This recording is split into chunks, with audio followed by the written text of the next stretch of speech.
Hello, Nancy Lewis. Hello, Anne Marie. It is very nice to meet you, and thank you so much for agreeing to participate in this conversation with Black women who coach. And to get started, of course, my first question always is, tell me a little bit about yourself and what you do.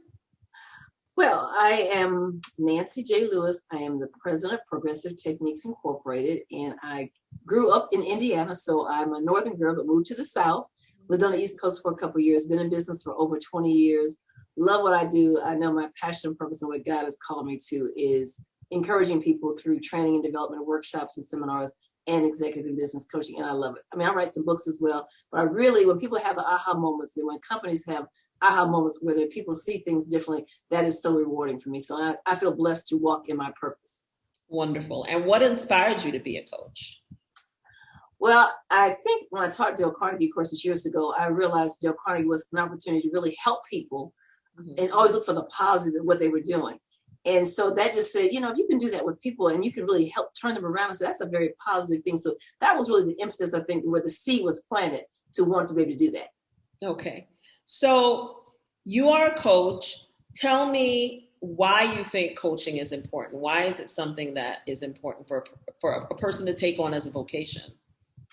I think it's important for someone to take on because you get a chance to practice what you teach other people, first of all.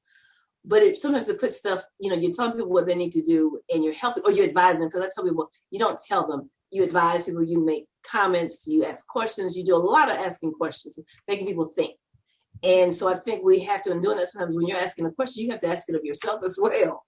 Yeah. So it's just been it's a vocation. When you have a desire to want to help people to excel and to tap into the diamond that's already inside of them, but help it to shine more brightly, that's all I think a part of why you want to make a difference in the lives of other people. And when you see that, and when people come back and tell you the impact you had in terms of helping them work through some things, because everything they have is inside of them, we help pull it out. And so tell people, you can't see the frame when you're in the picture. We can see it all as a coach.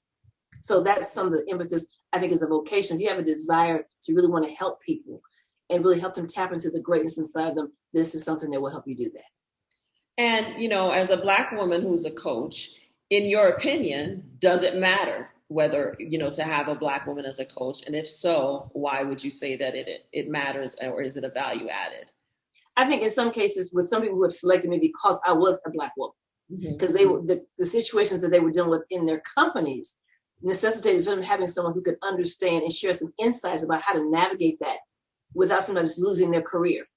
And sometimes you can have a white coach, but sometimes the struggle that you're dealing with within an organization. So sometimes it's based on the culture of an organization and the specific issues that are going on, and someone who can identify with the struggle that goes with it. Because when you're a Black woman in corporate America, there are struggles that you go through. There are the microaggressions. There are the things that happen that sometimes people just can't really understand, but they're real. And so sometimes I've been brought in simply because they said, I wanted someone who could identify totally with what I'm saying and not saying I'm being too sensitive or that's not really that bad.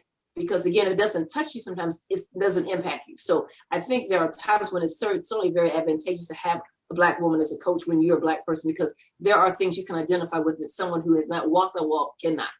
And I've always said to people that for me, it was important because I didn't have to spend a lot of time explaining to my coach. When I would tell her about something that happened, she understood.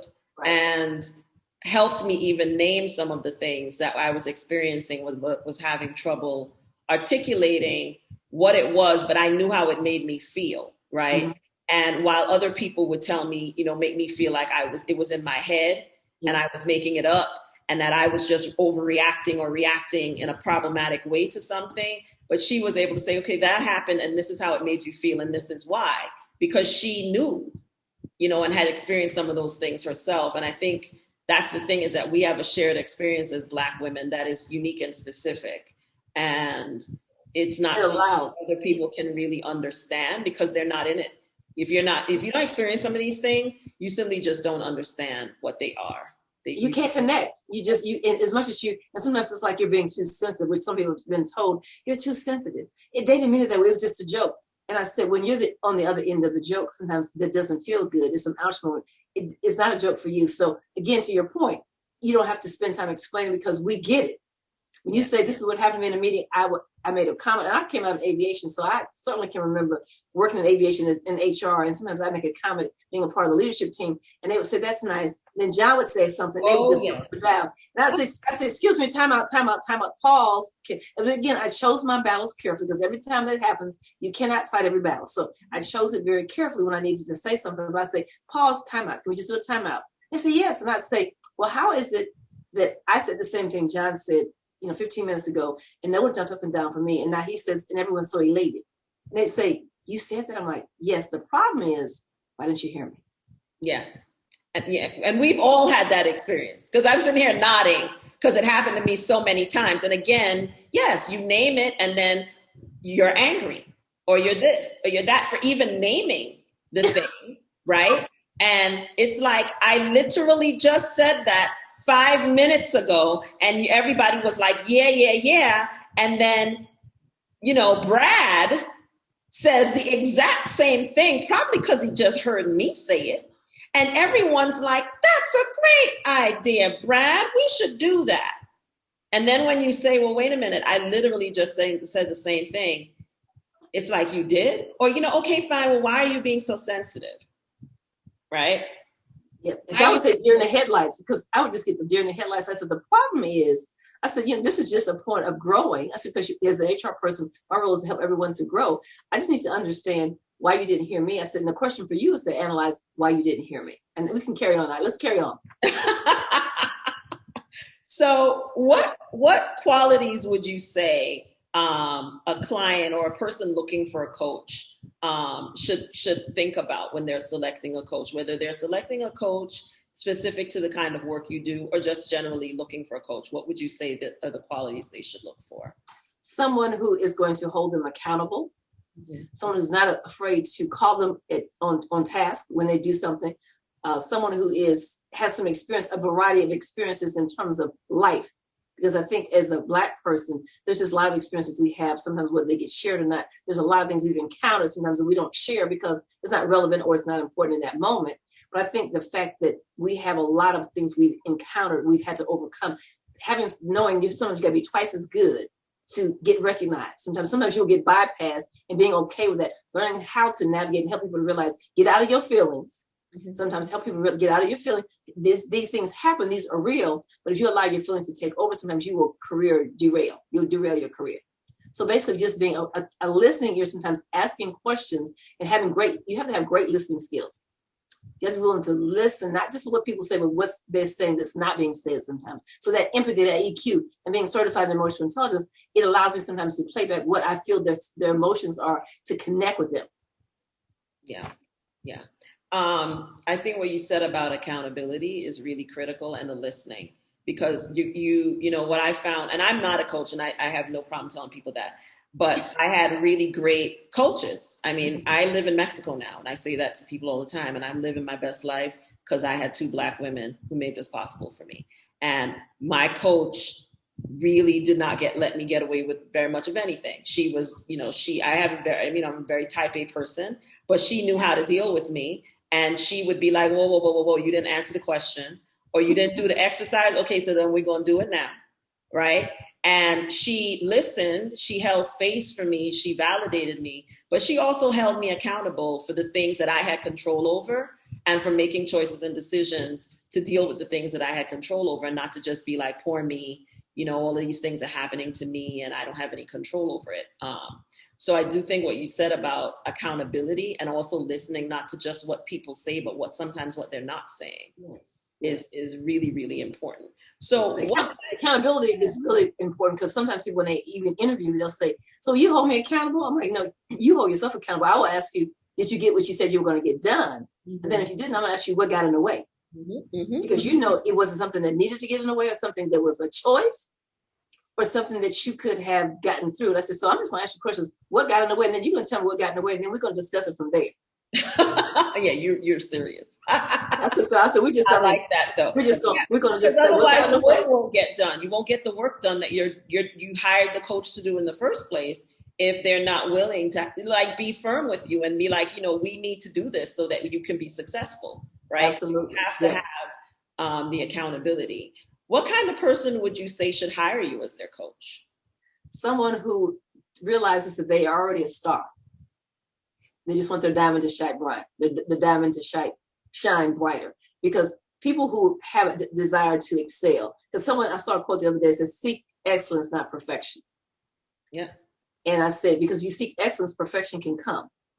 If you wait till you try to get it perfect, I've seen people who say, I'm waiting for the memo to get perfect before I send it out. Well, the memo will be outdated before it comes out. Mm-hmm. Yeah. And so I think people who have a desire to want to tap into their greatness, who want to have their passion and purpose connect so they can walk in their destiny, people who want to be held accountable at a level that I'm going to hold you accountable in a respectful way. Someone's going to be a straight shooter. I'm transparent. I'll share my own stories to help you realize I've walked some of the stuff you're walking through and you can get through it. So I think just the transparency that I provide and just the open candor that I have and the diplomacy that I'm able to apply and the EQ, I think it makes anyone who's desiring to excel and become better and really want to take their career to another level, having worked in HR, the various things I've done, I bring a very unique set of skills to help people in terms of their career and their business.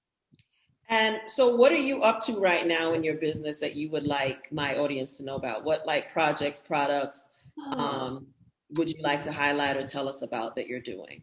Well, I have a weekly cable television show that comes out every Saturday, 12:30 p.m. Eastern Standard Time. It's called Conversations with Nancy J. And the theme is ordinary people doing extraordinary things. So I talk to people from all walks of life, sharing their stories, their testimonies about where they've come from, how God has blessed them, etc. And so that comes on every Saturday at 12:30. I'm actually working, and I will have my first teen book out probably by the end of the summer. I'm doing affirmations for tweens and teens because it is so important for our young people, because I wrote a book on millennials several years ago. So I do a lot of stuff in that space around millennials and Gen Z and all that. But I felt there was a need. And as a minister, I wanted to do something that would help young people. So I wrote a book that's called Growing in God's Grace, 31 Affirmations for Tweens and Teens. So it's 31 affirmations that will help them. And I think if you keep saying them over and over again, month after month after month, you will get stronger in your spirit to be able to navigate and really fall in love with who you are, not look for those likes on the social media platforms or for your peers to have to validate you. You can validate yourself because of who you are. Wonderful. And my last question to you is, what is one important thing you've learned about yourself through coaching others? Is that sometimes the things I tell people that they need to do, I need to also do them myself. I know to do them. The thing is, I know to do them. I know to do them. I know to do it. And the part is that sometimes I can look and say, you need to do this. And I'll talk to myself. But sometimes I have to really I have to just push myself. I have some people I work with who kind of hold me accountable, who say, so what are you going to do now? So what I've found out is sometimes for some of these things that I've struggled with, I've had to hire somebody to do it for me. Well, the best coaches have coaches is what I keep being told is the best coaches have coaches, right? So, and sometimes, one of my favorite gospel songs is sometimes you have to encourage yourself. Sometimes you got to coach yourself. Yes. The way that you're coaching other people, you have to try to, tell yourself some of the same things. Because I've had several coaches say that to me, that either they have coaches or the best coaches coach, also have coaches. And sometimes you find that you have to coach yourself as well, because we all have things that we don't want to do that we should be doing. Yes. And you have mentors and people that are part of your life. And so I have people who hold me accountable, but I realize for some things that I struggle with, there's certain areas, a couple of things I struggle in that I know I need to do them, but I will start out and I'll just fizzle. So I've hired people to do this for me. That's awesome. So I've realized that this is an area I struggle in, and I've struggled with it for several years. And it's like, now it's time. It's time to get somebody else to do it. So again, but a coach had to tell me, you need to just think about farming this out. I'm like, you know what? That is true. This is just I don't even struggle with this anymore. Yeah. So it's recognizing when it's time to let go and say, you know what? Hey, let me get somebody else to do this for me. But clearly, I think the thing is knowing what to do and then basically implementing what we tell people to do for ourselves. It has been a pleasure talking to you. It's really great meeting you, first of all. And likewise. It's really a pleasure. I really appreciate you being willing to talk to me. And I hope that we will get to talk again in the future. Thank you so much. Thank you for having me on the show.